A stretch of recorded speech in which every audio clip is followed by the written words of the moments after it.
Bismillahirrahmanirrahim. Kesalahan-kesalahan fatal yang dilakukan para suami, dan ini ibu bisa sampaikan kepada para suami ya. Nah, bapak-bapaknya nggak hadir masalahnya. Ma'asyiral muslimat yang dimuliakan Allah Subhanahu wa taala, tidak memperpanjang mukaddimah karena juga waktu. Yang pertama, kesalahan yang fatal bagi seorang suami adalah tidak memberikan nafkah. Dan ini banyak dilakukan oleh para suami yang tidak bertanggung jawab. Mungkin dengan berjalannya waktu biasanya. Kalau awal-awal menikah biasanya masih bagus. Tapi dengan berjalannya waktu, nampaklah ada beberapa watak atau sifat para suami itu yang kemudian menjadikan tujuan berumah tangga itu tidak sebagaimana yang diinginkan. Bahkan ada yang terang-terangan seorang suami itu justru menyuruh istrinya untuk bekerja. Ini kan aib bagi para suami harusnya. Yang lebih parah lagi, terkadang disuruh bekerja itu malah dijauhkan daripada rumahnya. Entah disuruh bekerja ke luar negeri, jadi pembantu rumah tangga atau apalah pekerjaan, yang itu sebenarnya bukan kewajiban seorang istri mencarinya. Karena Allah Subhanahu wa taala mengatakan dalam surah Al-Baqarah 233, wa 'alal mauludi lahu rizquhunna wa qiswatuhunna bil ma'ruf. Dan kewajiban seorang ayah adalah memberi makan dan juga pakaian kepada istrinya dengan cara yang baik. Makanya ditegaskan dalam sebuah hadis yang dikeluarkan Imam Ahmad dalam musnadnya, Nabi mengatakan kafa bil mar'i isman an yudayyi'a man yaqut. Cukuplah seseorang itu telah melakukan dosa ketika dia melalaikan kewajiban kepada orang yang harus ditunaikannya. Ini yang pertama, ini yang fatal. Ya, kalau suami kok tidak mencari nafkah, malah cenderung menjadi pengangguran, padahal kalau dia mau mencari kerja itu pasti ada saja. Karena tidak mungkin Allah Subhanahu wa taala menahan rizki seseorang. Apalagi dia seorang kepala rumah tangga yang di bawahnya ada orang-orang yang diberi makan oleh dia, anak istrinya. Mustahil. Bahkan yang ada kalau seandainya dia niat untuk mencari kerja, pasti Allah mudahkan. Ini yang pertama. Yang kedua, mengambil harta istri secara paksa. Ada sebagian suami yang tidak punya akhlak. Terkadang boleh jadi mungkin bahasanya halus, si suami mau ngambil harta istri itu mungkin dengan bahasa-bahasa ya untuk keperluan, nanti diganti, padahal nggak diganti itu. Ya. Atau mungkin betul-betul dengan cara paksa. Mungkin istrinya nggak tahu, atau emasnya diambil, dijual kan gitu. Atau betul-betul dengan cara tekanan, kayak orang ngerampok gitu ya. Ah, mana emasnya? Sini, kan itu. Mana uangmu? Ini kan jelas-jelas zalim.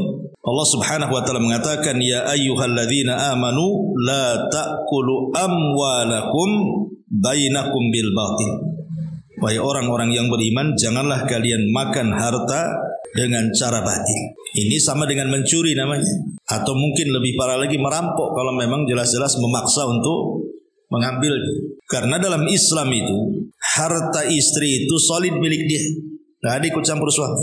Makanya kenapa kalau kita bicara tentang bab waris, kok laki-laki dapat satu, perempuan kok dapat separuh dari bagian laki-laki? Zahirnya nampak tidak adil, harusnya satu-satu lah.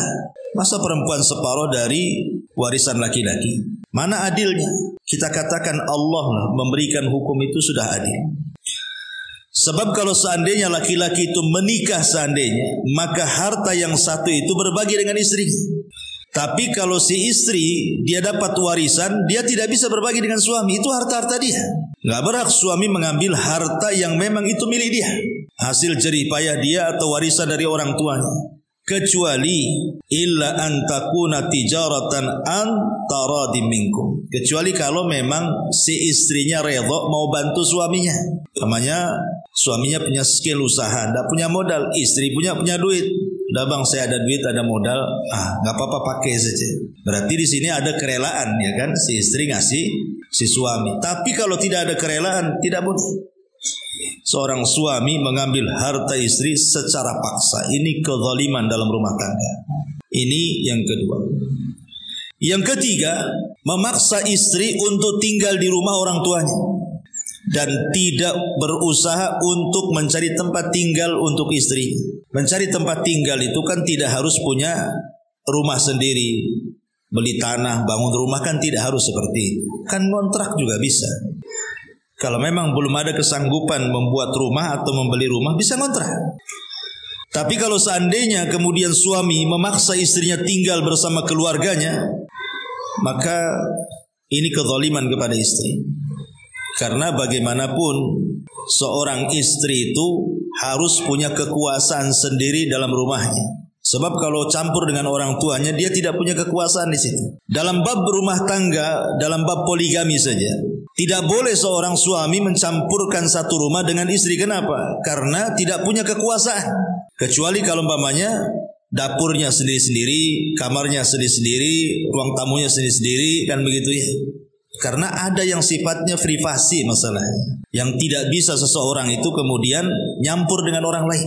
Makanya sebuah kezaliman suami kalau memaksa istri tinggal di rumah orang tuanya. Ma'asyiral muslimin muslimat yang dimuliakan Allah Azza wa Jalla, tentu di sini baik memaksa tinggal di rumah orang tuanya sendiri atau di rumah orang tua suaminya. Kecuali ada uzur, umpamanya sakit, ya mungkin orang tuanya sakit, kemudian suami meminta dia tinggal di rumah orang tuanya untuk merawatnya, kan hanya temporary saja, tidak selamanya kan. Kalau sudah sembuh ya baliklah kan itu. Ini yang ketiga, karena Allah mengatakan dalam surah At-Talaq itu, askinuhunna min haitsu sakantum, berilah mereka tempat tinggal yang layak. Ngontrak, ngekos yang jelas, ada tempat tinggal yang layak. Kalau hujan tidak kehujanan, ya panas tidak kepanasan. Ataupun yang nomor 4, ini yang parah lagi. Kalau yang ketiga ini kan memaksa tinggal bersama orang tuanya. Ini yang keempat, ini memaksa istri itu untuk membantu ibu suaminya, membantu kerabat-kerabat suaminya. Ini kezaliman, tidak boleh. Kenapa demikian? Karena bukan kewajiban seorang istri itu membantu orang tua suami atau membantu kerabat saudara-saudara daripada suami. Kalaupun seandainya seorang istri itu berbuat baik kepada keluarga suami atau orang tua suami, itu hanya sifatnya ingin mencari perhatian suami saja. Ingin berbuat baik kepada suami dengan menghormati keluarga besar dia. Ya, sekali-kali membantulah kalau ada hajat, ada kebutuhan atau lagi sakit dan begitu seterusnya. Makanya Al-Imam Ibnu Utsaimin rahimahullahu taala, beliau pernah ditanya, hal li ummi zauji haqqun ala zaujati, apakah ibu dari suami dia punya hak untuk memaksa menantunya, memaksa menantunya, istri daripada anaknya untuk membantunya? Maka kata Syekh Utsaimin, la, tidak ada kewajiban. Ummu zauji laisa laha haqqun wajibun ala az-zaujati binisbati ilal khidmati. Tidak ada kewajiban seorang istri membantu ibu dari suami atau kerabat dari suami. Maksudnya binisbati lil khidmat. Khidmat itu maksudnya ya datang ke rumahnya, nyapu rumahnya, bersihin alat dapurnya, mencucikan pakaiannya dan begitu seterusnya. Itu bukan kewajiban. Tapi kalau ingin berbuat baik gak ada masalah, tapi bukan kewajiban. Tapi kalau suami ngancam-ngancam gitu kan, kau harus bantu ibuku, bantu saudaraku, ini kezaliman suami. Itu bukan kewajiban istri membantu keluarga suami. Nah, ini juga kesalahan. Jadi ibu kalaupun membantu mertua, ya itu karena kebaikan.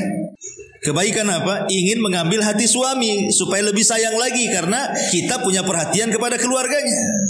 Sebab kalau kita tidak punya perhatian kepada keluarga suami atau kepada orang tuanya kan, suami pun mungkin malas sama ibu kan gitu. Tetapi kalau dikatakan wajib sampai kemudian memaksa suami untuk membantu orang tuanya atau kerabatnya, ini kesalahan fatal, zaliman. Tidak boleh. Ini yang nomor 4. Kemudian yang nomor 5,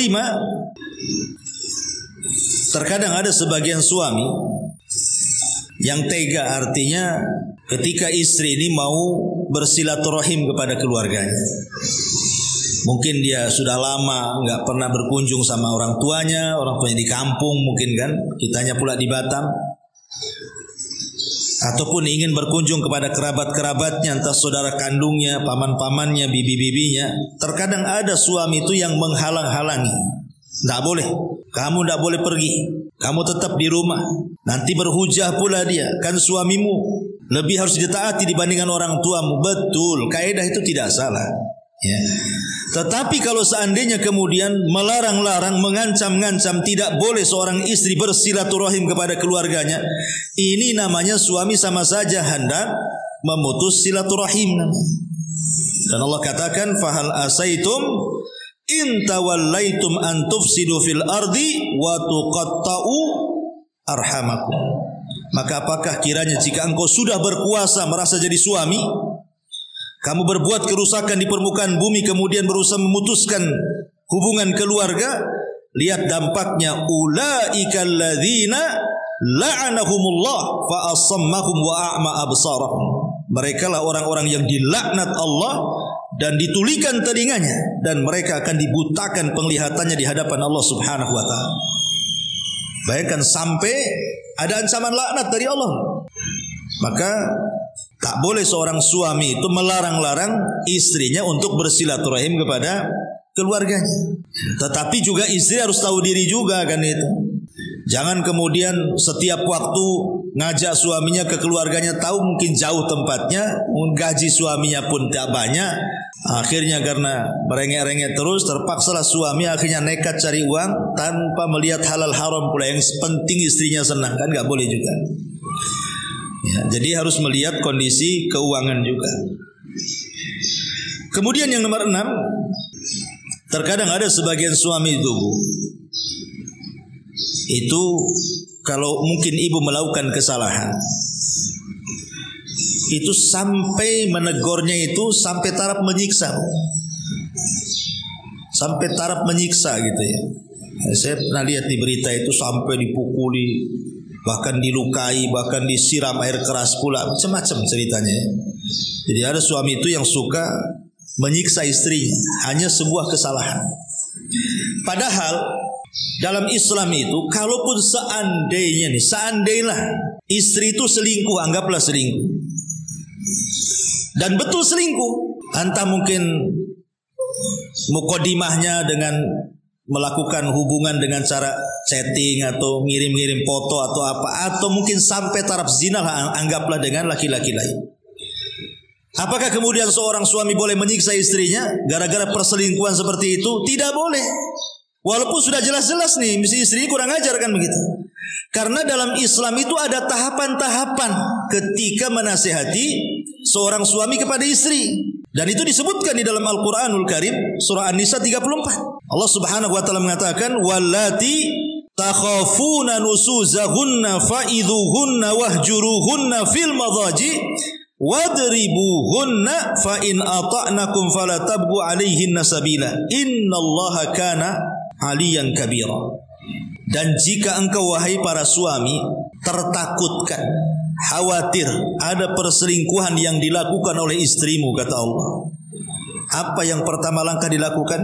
Fa'idhuhunna, nasihati.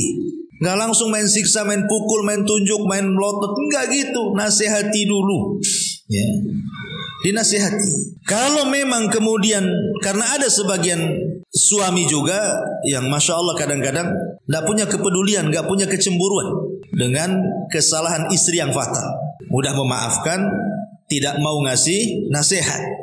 Alah biarin aja lah. Karena mungkin dia sayangnya si suami kepada istri karena cantiknya, karena apanya kan. Jadi walaupun istrinya kurang ajar ya dibiarin saja sama dia. Mungkin tipe-tipe suami takut istri lah mungkin gitu. Tapi kalau seandainya suami yang bijak kan tidak demikian, dinasihati dulu.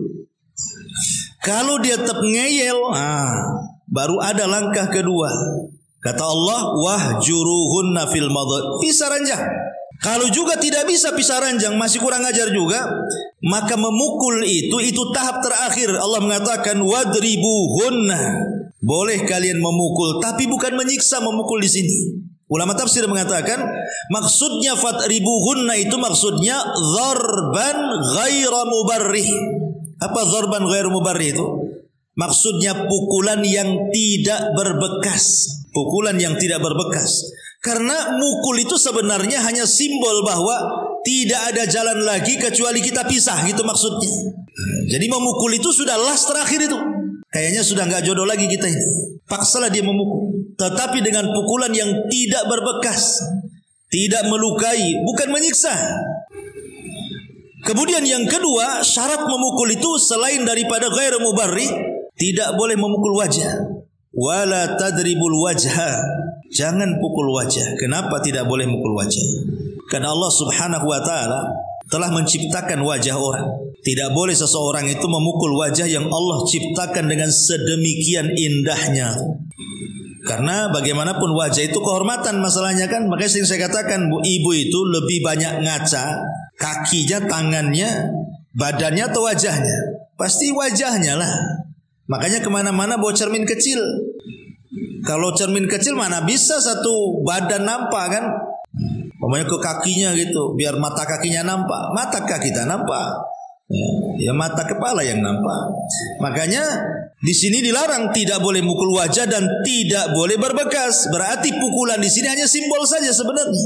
Ya mungkin mukul pahanya gitu ya, yang banyak dagingnya. Bukan bagian-bagian yang bisa mencelakakan fisik dia. Jadi ini kesalahan suami menyiksa istri karena sebuah kesalahan, tidak melalui tahapan-tahapan gitu ya. Nasihat, kemudian pisah ranjang, baru memukul, itu pun bukan menyiksa, ya, memukul. Kemudian juga yang nomor 7. Yang nomor 7 di antara kesalahan suami itu adalah memaksa istri untuk melakukan hubungan suami istri yang diharamkan. Mungkin ini mencakup pamannya memaksa melakukan hubungan gaya binatang yang itu tidak dilakukan oleh manusia. Seperti mamanya melakukan jima lewat duburnya, ini kan jelas dilaknat. Tidak boleh, jangan mau. Ya, seorang istri dipaksa suaminya untuk melakukan seperti itu. Kenapa? Karena ada hadis yang mengatakan, man ata imra'atan fi duburiha. Barang siapa yang mendatangi istrinya dari duburnya, faqad kafara bima unzila ala Muhammadin sallallahu alaihi wasallam. Dia telah kafir dengan syariat Muhammad sallallahu alaihi wasallam. Ataupun memaksa istri ketika istri sedang haid atau nifas, haram, tidak boleh. Karena Rasul mengatakan juga, man ataha idhan aw imra'atan fi duburiha aw kahinan fasaddaqahu faqad kafara bima unzila ala Muhammadin sallallahu alaihi wasallam, rawahu Ahmad wa Tirmidzi wa Nasa'i wa Ibnu Dawud. Barang siapa yang mendatangi istrinya dan dia sedang haid, atau mendatangi istrinya dari duburnya, atau mendatangi dukun dan membenarkan ucapannya, maka dia telah kufur dengan syariat Muhammad sallallahu alaihi wa ala alihi wasallam. Jadi tidak boleh, ya. Ibu jangan mau juga kalau suami maksa seperti itu. Atau mungkin meniru orang-orang barat lah ya. Meniru orang-orang barat yang menjijikan bahasanya, mungkin disuruh makan kotoran atau apa, naudzubillah. Intinya bahwa kalau memang dia memaksa untuk melakukan hubungan yang aneh-aneh, yang tidak sejalur dengan fitrah dan juga syariat Islam, maka ibu jangan mau. Karena ini kezaliman suami. Ngapain maksa-maksa seperti itu? Terkadang binatang saja tidak melakukannya, manusia pula melakukannya. Naudzubillah. Ya. Ini yang nomor 7. Kemudian yang nomor 8. Ini juga kesalahan fatal ya. Yang nomor 8, meninggalkan istri dengan cara menggantung, tidak menceraikan, ya tidak memberikan nafkah. Ada suami ini kalau seandainya dia nggak senang dengan istrinya, langsung pergi dia. Habis itu tak balik lagi. Harusnya kalau memang dia tidak suka, ceraikan, biar dia dapat jodoh lagi. Ini diceraikan tidak, dikasih nafkah tidak. Nah ini kan bahaya. Makanya Allah Subhanahu wa taala mengatakan dalam surah An-Nisa 129 itu, fala tamilu kullal maili fatadharuha kal muallaqati. Apa kata Allah? Fala tamilu kullal maili fatadharuha kal muallaqati. Sehingga kamu biarkan istri kamu terkatung-katung tanpa ada kejelasan. Ini menyiksa namanya. Menyiksa anak orang. Kalau memang sudah tidak suka, ceraikan. Dalam Islam kan selesai, ceraikan aja. Tinggal ngomong saya ceraikan kamu, selesai. Yang penting kemudian selesai dulu si istri ini. Kalau dia menikah lagi kapan-kapan kan bisa gitu. Walaupun mungkin secara pengadilan belum sah, gitu ya. Tapi kan secara syar'i kan bisa sah itu mengatakan saya ceraikan kamu. Artinya si wanita itu atau si istri sudah bebas ini, menentu pilihan hidupnya, menentukan pilihan hidupnya kan bebas kan. Nah sekarang ini nggak jelas suami saya menceraikan nggak, sementara mungkin dia pun ingin hidup layaknya orang lah, ingin berumah tangga, atau mungkin dia melirik ada laki-laki yang mungkin soleh bagi dia. Nggak bisa, kenapa? Karena dia masih terikat pernikahan dengan orang lain. Nah, ini kan kezaliman namanya. Maka ini juga kesalahan suami. Jangan kemudian menggantung istri seperti itu. Kalau tidak suka ceraikan, selesai. Apa susahnya menceraikan? Biar dia punya kehidupan sendiri. Ya. Ini juga farah ini ya, yang nomor 8 ini. Kemudian yang nomor 9, ya, safar lebih daripada 6 bulan. Gak ada kabar lagi. Yang parah kalau ada kabar masih mendingan. Ini safar cari pekerjaan, gak ada kabar pula. Tahun-tahun kadang-kadang hilang.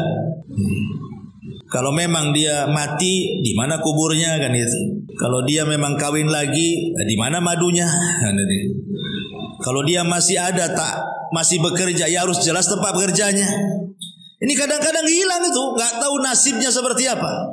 Yang lebih parah itu sampai bertahun-tahun tuh, ada sampai 10 tahun, kadang lebih kadang-kadang. Tapi si istri ini setia, masih nunggu saja kan. Itu kayak nunggu ikan di kolam keruh.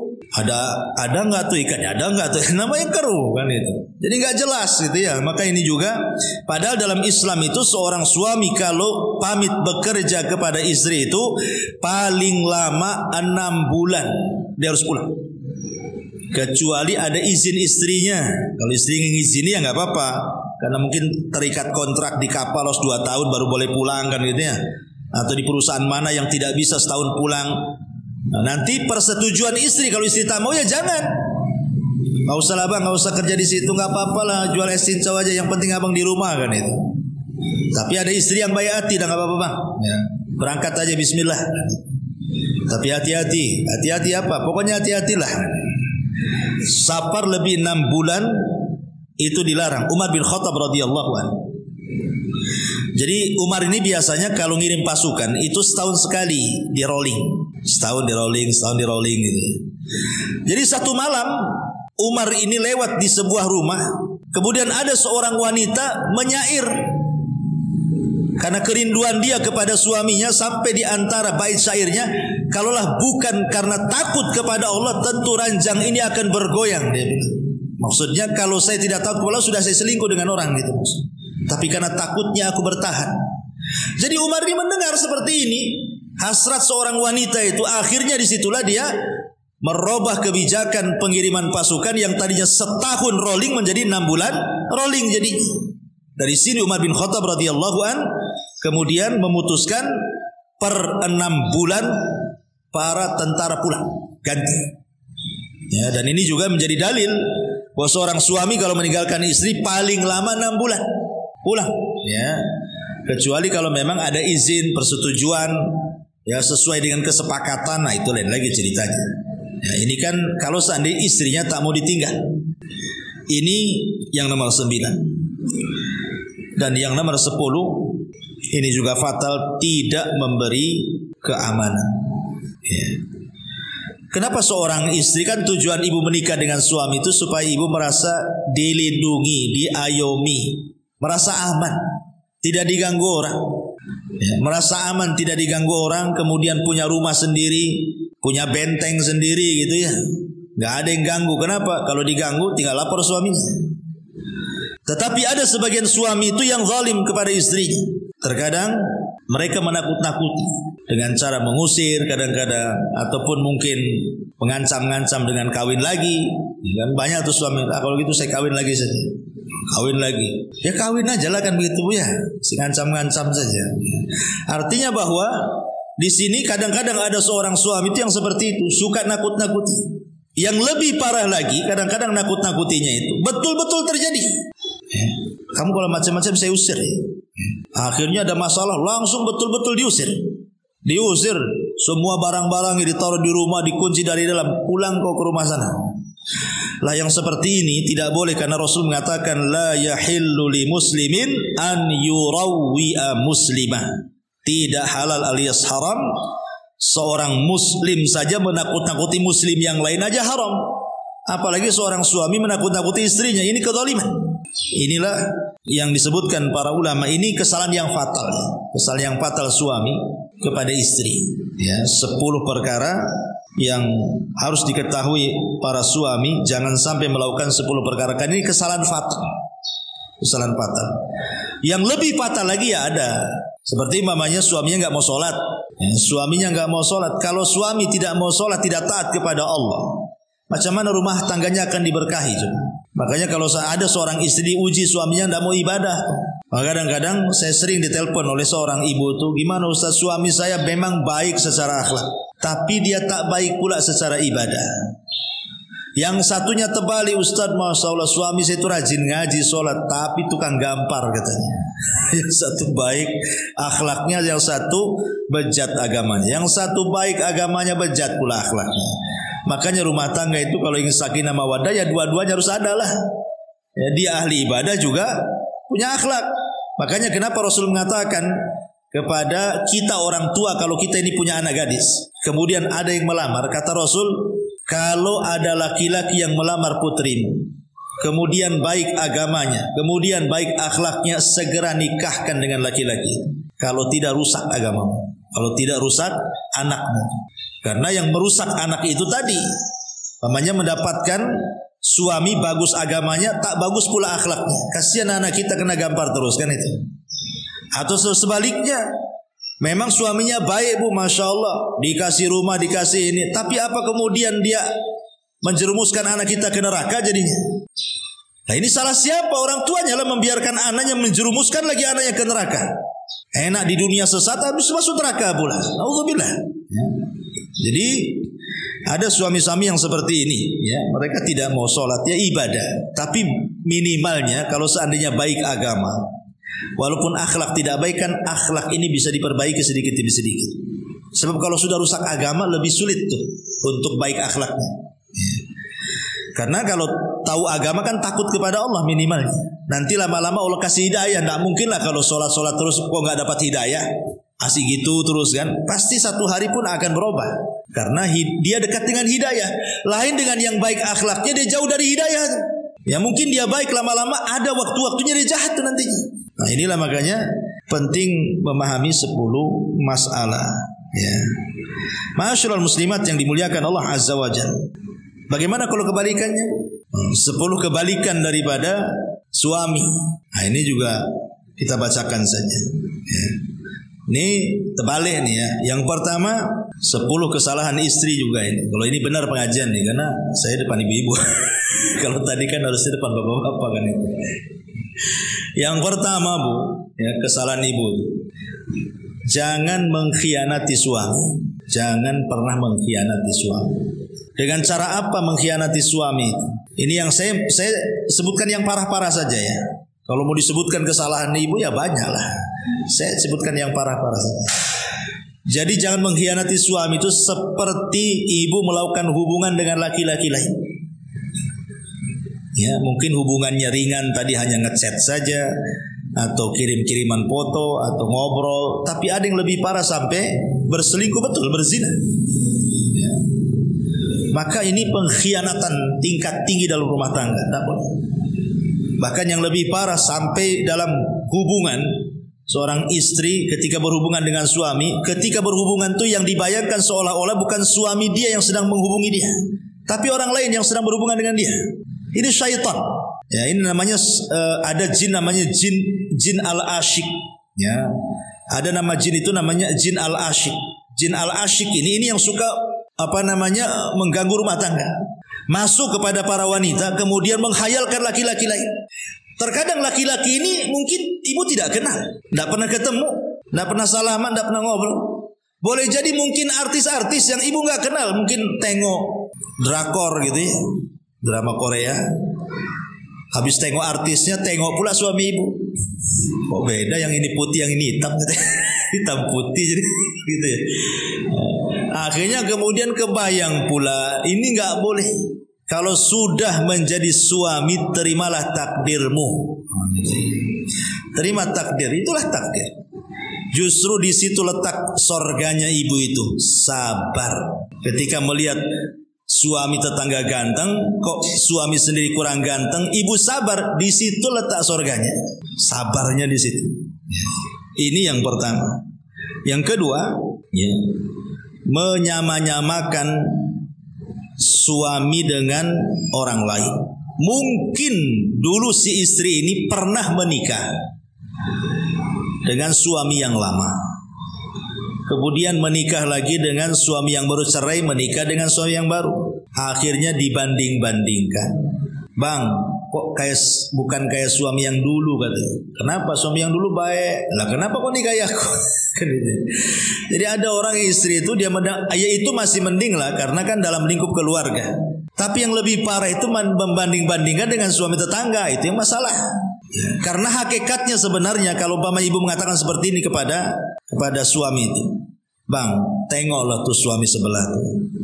Tengok, apa yang harus ditengok? Tengoklah, kan? Apa yang ditengok? Kan? Tuh tengok tuh, pagi-pagi dia bangun, ya kan? Wangi, ganteng, kerjanya bagus, abang nih tidur, pokoknya ya paham lah ibu-ibu kan. Kalau sebenarnya kalimat seperti ini nggak layak diucapkan. Kenapa? Itu sama saja ibu itu memposisikan kalau gitu suami saya itu dia dan bukan kamu. Itu sebenarnya bahasanya seperti itu, cuman dibahasakan lain. Ya, jadi tidak boleh, apalagi sampai menunjuk betul-betul nampak suami tetangganya lewat. Ah itu kayak dia, itu lebih parah lagi. Ya. Jadi kalau takyin itu lebih parah lagi. Tadi kan umum, tetangga yang mana kan nih. Tapi kalau ini kan sama dengan ibu mengatakan kalau bisa suami saya itu dia, bukan kamu. Gitu. Cuman bahasanya dipelintir saja sama ibu. Ini yang kedua. Yang ketiga, ibu jangan membalik dunia. Ya, jangan membuat dunia terbalik. Dengan cara apa? Ibu itu kan dipimpin sama suami. Ini terbalik, ibu mimpin suami. Ada perempuan-perempuan itu mau jadi pemimpin, mau dipilih dia untuk presiden 2024. Jadi ibu ini maunya jadi pemimpin dalam rumah. Nggak boleh ibu. Kodrat seorang ibu ya ibu ini bukan pemimpin, dipimpin. Karena pemimpin itu sudah jelas, ar-rijalu qawwamuna 'alan nisa, kan suami pemimpin jelas. Quran mengatakan ar-rijalu qawwamuna 'alan nisa. Kurang apa? Kemudian Allah berikan alasan kenapa mesti laki-laki. Bima faddalallahu ba'dahum 'ala ba'din wa bima anfaqa min amwalihim. Jelas dari segi tenaga bu, suami lebih kuat tenaganya. Ya, mau ibu kerja bangunan, ya, suami lebih kuat, dia kerja kuat suami itu. Cara berpikirnya juga kuat. Kemudian juga mereka sempurna agamanya. Kalau ibu kan akalnya tidak sempurna karena berbagi dengan perasaan. Kemudian agama tidak sempurna juga karena waktu-waktu tertentu ibu gak bisa ibadah. Waktu haid mana ibu bisa sholat, bisa puasa, pegang mushaf aja diperselisihkan kan begitu. Jadi agamanya kurang tuh. Kalau laki-laki kan sempurna. Ya tidak mungkin laki-laki haid LGBT itu namanya kan. Laki-laki itu ya pasti sempurna agamanya. Ya, maksudnya tidak ada penghalang bagi dia untuk beribadah. Kalau perempuan tidak. Ya. Makanya kenapa kemudian terimalah kodratnya kalau seorang istri itu memang dipimpin oleh suami. Jangan suka mimpin. Karena ada istri itu dia mau semau gue lah bahasa sayanya itu. Keluar rumah sesuka dia, ya, mau izin mau enggak terserah dia. Tentu suaminya datang istrinya nggak ada. Celakanya lagi handphonenya bukan di silent lagi, dimatikan. Nah suami apa nggak pusing nyari ibu kemana kan itu? Harusnya kan nggak seperti itu. Itu namanya kalau mau merdeka kenapa nikah? Nggak usah nikah lah kalau merdeka. Ya, jadi jangan membalik dunia. Hormati suami, ya, jangan menjadi pengatur dalam rumah tangga. Aturan rumah tangga itu sudah baku bu. Hak istri apa, hak suami apa, sudah ada, diatur semuanya. Ya, kemudian kadang-kadang nggak mau menerima pendapat suami kan. Suami baru ngomong, ibu udah ngomong duluan. Yang keempat, tadi meninggalkan rumah tanpa izin. Bu, dalam setiap rumah tangga pasti ada masalah. Nggak mungkin nggak ada masalah. Rumah tangga Nabi aja masalah. Rumah tangga sahabat aja masalah. Apalagi rumah tangga ibu pasti ada masalah. Kalau ada masalah, Bu, jangan kabur dari rumah. Ini fatal. Ya, kalau sampai seorang wanita meninggalkan rumah, ini fatal sekali. Karena berarti perempuan ini tidak mau menyelesaikan masalah keluarga. Dia mau memperluat. Sebab kalau dia sudah kabur dari rumah, ini masalahnya bukan sebatas rumah, tapi dia akan menyebar kemana-mana. Tidak mungkin orang lagi kesel kemudian ke rumah kawannya tidak cerita di kawan, itu mustahil. Atau mungkin pulang kampung ke rumah orang tuanya, nggak mungkin diam-diam, pasti akan cerita juga. Sampai kapan ibu diamkan itu? Murung-murung pasti ditanya kawannya. Oh, susah kali kamu tertawa, biasanya kok tawa itu 1 jam udah berhenti. Kadang senyum aja susah, mesti kan ditanya begitu. Atau paksalah awalnya mungkin sedikit yang diceritakan. Keasikan melebar, akhirnya semua diceritakan. Kan jadinya memindahkan masalah tuh jadi. Maka ini yang nomor 4. Kemudian yang nomor 5, jangan menghina keluarga suami. Ini fatal. Ya, banyak istri-istri itu yang tidak menghormati keluarga suami. Bahkan lebih parah menghina ibunya suami, menghina saudaranya suami. Ada ya perempuan yang nggak tahu diri nih kayak gini. Ya. Kemudian juga yang nomor 6, jangan suka berdusta. Maksudnya berdusta, dustanya ini yang tingkatannya dusta besar, bukan dusta kecil. Kalau berdusta dalam rumah tangga itu dibolehkan sebenarnya. Kalau dalam rangka untuk keutuhan rumah tangga. Keutuhan rumah tangga. Memuji suami ibu. Oh, Masya Allah. Tidak ada orang ganteng satu komplek ini kecuali suami saya. Ya. Itu karena tidak ada pemilihan. Kalau ada pemilihan ya, nah, intinya ya gak apa-apa kan, bohong-bohong sedikit gak apa masalah. Tapi masalahnya ada nih seorang istri kalau berdusta, ini sampai tingkat perang tetangga. Jangan Bu, jangan sampai berdusta di depan suami, akhirnya suami jadi bawa parang ke tetangga. Bang, ini akhir-akhir ini itu tetangga itu kalau saya lewat tuh suaminya selalu mandangi saya. Masalah Bu, apa enggak cemburunya suami naik itu pitam, ambil parang nanti. Jangan ya. Jangan berdosa sampai akhirnya perang. Ya kalau memang betul tutupi saja lah, jangan diceritakan. Karena nanti masalahnya beda kalau sudah laki-laki dengan laki-laki beda Bu. Ustadz dengan ustadz aja main parang kemarin. Kena bacok tuh kepalanya orang. Di mana tuh? Di Batam Center ya. Sesama ustadz itu. Gara-gara apa saya tak tahu. Yang satu kena bacok kepalanya, habis sarafnya kena. Jadi kalau sudah urusan laki-laki dengan laki-laki ini bahaya. Dan ibu pula kompor gasnya. Jadi jangan berdusta yang menjadikan dusta suami ini jadi masalah dengan orang.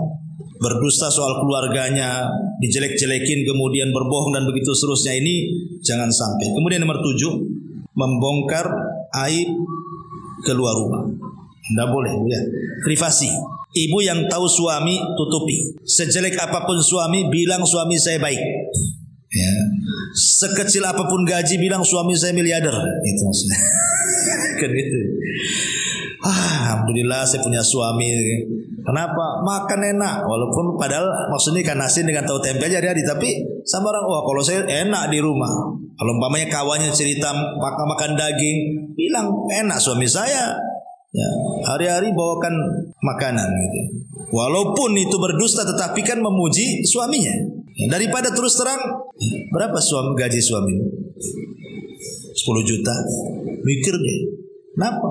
Suamiku payah kata. Suami payah-payah Bu. Kenapa gaji sebulan gak cukup untuk makan katanya. Maka urusan-urusan privasi tidak boleh diceritakan karena aib masalahnya. Yang tahu dapur ibu itu ibu saja, jangan orang lain tahu. Apalagi yang lebih parah lagi sampai urusan ranjang, ini seburuk-buruk manusia di hadapan Allah. Dan itu ada hadisnya. Ya. Kemudian yang nomor 8, jangan suka mengadu kepada keluarga. Kalau ada masalah, dikit-dikit ngadu sama saudaranya, dikit-dikit ngadu sama orang tuanya. Cari pembenaran, cari bolo bahasanya ya. Nggak boleh Bu. Ya. Kemudian yang nomor 9, cinta karena harta. Nah, ini banyak nih. Nah, jangan sampai kemudian kalau sudah nikah dengan suami, cobalah belajar mencintai suami apa adanya, ya. Sebab kalau seandainya karena harta saja, nanti kalau miskin dipastikan bercerai itu. Dipastikan bercerai. Ya. Kemudian yang terakhir, jangan tajasus. Nah, ini tajasus ini. Jangan tajasus. Suami main ke tetangga, diintip, ngobrol apa dia? Apain aja dia, ya. Nanti pergi, ibu telepon gak diangkat, datang diinterogasi. Kok tadi jam segini kemana? Kok gak diangkat telepon saya? Sama siapa? Pergi kemana? Jam berapa ke jam berapa? Nah, itu kan ada orang yang istri-istri yang suka interogasi kayak gitu. Itu namanya tajasus. Sini handphonenya, saya mau periksa. Nah, ini kan ngeri kali. Mana dompetnya? Jangan-jangan ngelong pula, hilang semua uangnya. Kemana? Ada ya. Ibu kalau suami datang itu, bukan itu pertanyaannya, tapi mau apa? Mau apa? Mau makan? Ya. Mau apa? Mau diurut? Mau diapa? Gitu. Ini enggak. Dari mana? Sama siapa? Kok baunya lain? Subhanallah, ada. Ini tajasus dah boleh. Ya. Ini makanya kenapa ada 6 sifat. Kenapa Imam Ghazali itu mengatakan jangan ada seorang istri itu punya 6 sifat. Ya. Pertama, suka mengeluh kata dia. Yang kedua, suka mengungkit kebaikan. Ya. Aku kan udah masak, memang kewajiban ibu. Kenapa harus dikasih tahu kan gitu ya? Aku udah melayani kamu, sudah masak, sudah nyuci, sudah. Bu, itu kebaikan ibu, ibu dapat pahala, Bu. Ibu berbuat baik kepada suami itu bukan barter. Bukan. Kau kalau berbuat baik sama saya akan baik banget. Bukan begitu. Ibu laksanakan aja. Ya, kebaikan ibu nyuci masak itu pahalanya sendiri. Ya, kalau barter itu enggak boleh. Jadi karena ibu kan menjadi istri itu, untuk apa ibu jadi istri? Kan ingin cari pahala masuk surga. Tapi kalau sudah kebaikan sistem barter, Bu, itu enggak bisa. Ya. Jadi jangan berbuat baik kepada suami itu dengan sistem barter. Pokoknya laksanakan aja kewajiban ibu. Soal suami jahat terserah. Yang penting saya melaksanakan selaku seorang istri, gitu maksudnya. Karena saya tidak mengharap pahala engkau, wahai suamiku. Saya mengharap pahala Allah, itu maksudnya. Jadi jangan suka mengkata Imam Ghazali, jangan suka mengungkit kebaikan. Yang ketiga, ya, jangan suka menceritakan masa lalu. Jangan suka menceritakan masa lalu.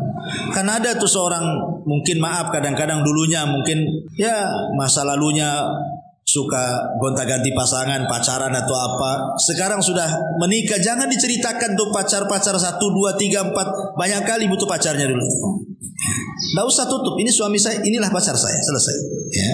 Kemudian kata Imam Ghazali yang keempat, jangan sampai memiliki sifat selalu membesar-besarkan dunia. Ya. Suami tahu gajinya berapa. Pokoknya karena sekarang sudah ada udah handphone semua belanjaan, Bu. Wah, hari-hari Tokopedia aja ditonton Ibu tuh. Tokopedia, Marketplace, apalagi tuh. Nah, akhirnya tas lewat, ini lewat, itu lewat. Tahu gaji suami seberapa? Ini yang branded itu yang ditonton. Kan gitu ya. Gaji setahun habis lah tuh beli satu tas tuh. Jangan selalu membesar-besarkan dunia. Ya, terimalah apa adanya. Kemudian yang nomor 5 kata Imam Ghazali, ya, wanita yang jangan suka berdandan sepanjang hari. Ya, berdandan boleh tapi ada waktu-waktunya. Tapi kalau terus saja berdandan, Bang, kayaknya ini yang sebelah sini agak sengit nih katanya. Ini perlu obat nih, harganya sekian. Udah dibelikan obat sama Song. Nampaknya Bang perlu bedak nih, tapi harganya sekian. Nampaknya kita harus operasi nih Bang, ini harus dikasih silikon sebelah sini. Ya, habislah itu uang suami yang untuk itu aja, Bu ya. Kemudian kata Imam Ghazali yang nomor 6, dia mengatakan jangan suka nyinyir. Ya, itu disebut sadaqah namanya. Bukan nyinyir atau apa, suka banyak bicara lah, ember. Wallahu a'lam. Iya, itulah diantara beberapa faedah. Ya, saya kira cukup kok. Takut telat, nggak ada pertanyaan. Subhanallah bihamdika, asyhadu an la ilaha illa anta, astaghfiruka wa atubu ilaik. Allahu ta'ala. Assalamualaikum warahmatullahi wabarakatuh.